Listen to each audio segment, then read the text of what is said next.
Welcome to my YouTube automotive channel. In today's video I have a 2016 Jeep Cherokee, and in this video I will be talking about top problems and issues of these vehicles.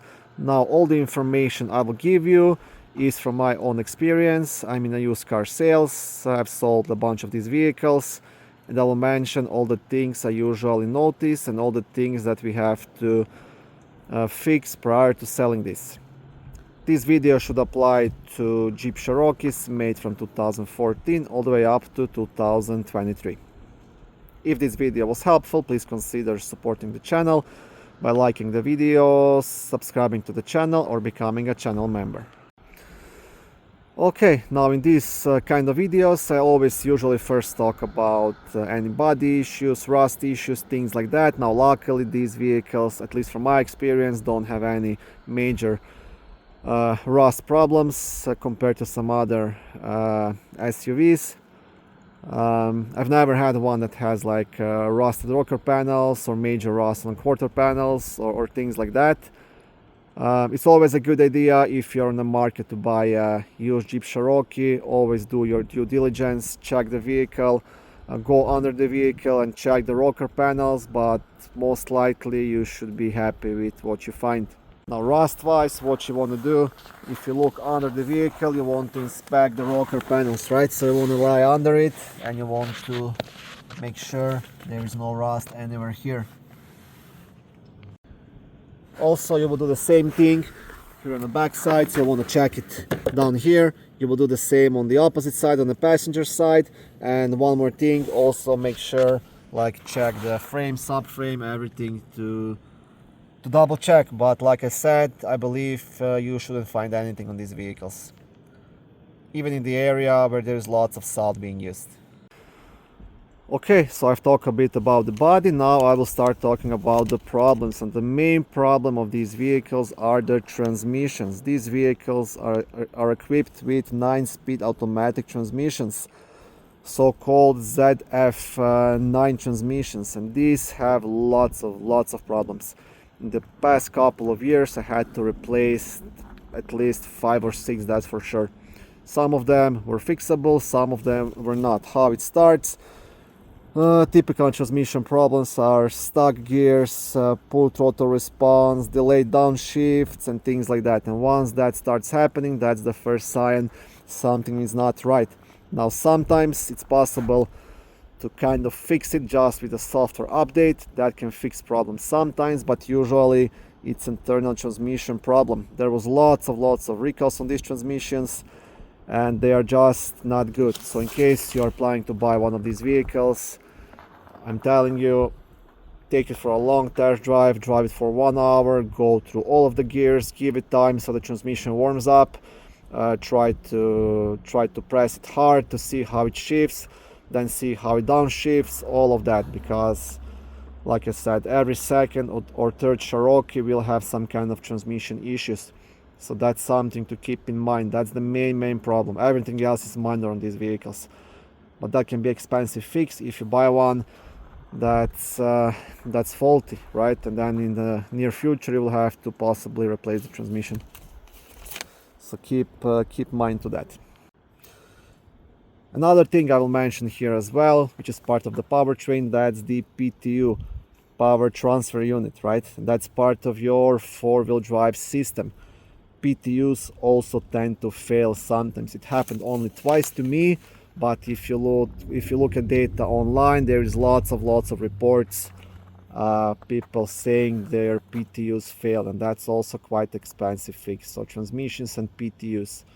But you can always test that. If you're test driving the vehicle, you want to test drive the four-wheel drive system as well, right? So just go on a gravel road or snow or anything and see if it catches, if it works, if there is any kind of humming noise, and you want to listen to these kind of things. And always try to look underneath the vehicle to see for any possible oil leaks. Okay, now engine wise, these vehicles come with either V6 3.2 liter engine or a 4-cylinder 2.4 liter engine, right? Now my personal preference, it's a V6 engine. I just find the 4-cylinder lacking power. and this one, the V6, doesn't use much more gas, and it has much more power. So this V6 has like 271 horsepower and the 4-cylinder only 184. Regarding the engines, they're both actually decent engines. I just prefer the V6 because of the power that gives the vehicle. 4-cylinder will always have problems with the thermostat, which quite often fails and triggers the P0128 check engine light code, but that's not a major problem, that's just the thermostat. Why I mention it? Because there is like almost 4 hours of labor to replace the thermostat on a 4-cylinder engine. So it can be quite expensive if you take it to a mechanical shop. It charges, I don't know, $120 per hour labor plus the part, so it's easily like $500-600 fix. On the contrary, V6 engines have problems with oil filter housing leaking, so the oil cooler often leaks, and then again that's 3 or 4 hours fix to that. So yeah, but that's both of these things are nothing major. Every vehicle has its own flaws. Like I mentioned, transmission is your main problem here.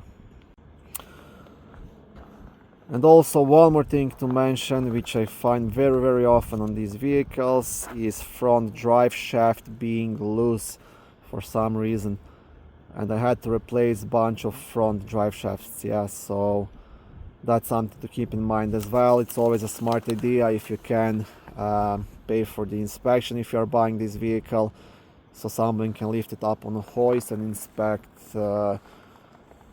everything, right, for any oil leaks, and check that drive shaft. Very often it's loose, and the main symptom of loose drive shaft will be like shaking, shuddering, and at lower speeds, right? So when you accelerate or drive around like 20, 30, 40 miles per hour, you might feel that on your steering wheel. So that's also something to keep in mind. Okay, so what else? If yours is equipped with a power liftgate, these vehicles are known to have problems with those. So what happens? The liftgate doesn't close all the way, and it doesn't latch properly, right? So it gets misaligned all by itself just from daily usage, I guess, or something. But that's nothing too bad to fix. It just has to be realigned. That's one of the things I noticed on these vehicles as well.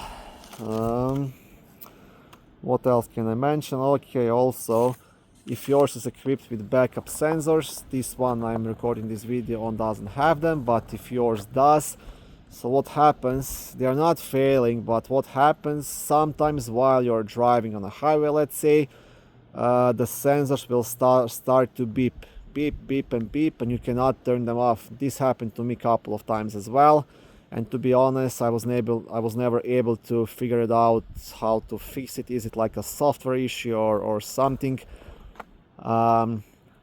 Only way to fix it is to stop the vehicle, turn it off, and then turn it on again, and it wouldn't happen again for like a couple of weeks or months, and then it would happen again. So that's something I noticed, and also there's lots of data about that online if you read. I'm pretty sure it's a software issue, and just with the software update it should be fixable. Nothing too major again, but it can be really annoying, especially if you drive somewhere, I don't know, in a city, there is like lots of traffic and you can't stop, right, and your parking sensors keep beeping. Okay, yeah, so other than that, I'm not really sure what I can mention. Oh yeah, so like with every other Jeep, Dodge, Chrysler vehicle, there are sometimes problems with the Uconnect. So problems with connecting Bluetooth phones, problems with listening to the music via Bluetooth, problems with screen becoming unresponsive and things like that. Now the usual fix for that is just the software update, which has to be done at the Jeep dealer. And other option, you can always try to do a hard reset just by removing the Uconnect and radio fuses and then reinserting them, and that should fix your problem, right? But sometimes it just likes to give you some problems, but again, nothing too major. Okay, so that's pretty much everything I have to say about these vehicles. Now I hope I didn't scare you. That was not the point of this video. These are quite popular and nice vehicles. They have nice design, they drive really good. But if you're buying a used one, you have to be careful about the transmission. That's your main issue, to be honest. Make sure it drives nice, shifts nice, downshifts nice. You don't notice any kind of shaking while driving and things like that. If it shakes at lower speed, I would check the um, front drive shaft, and if shifts hard or downshifts hard or jumps from gears or gets stuck in a gear, then it definitely has some kind of transmission issues. But if you test drive one and drive smooth and nice, then you should be safe. Engines are pretty good, both the 4-cylinder and the V6.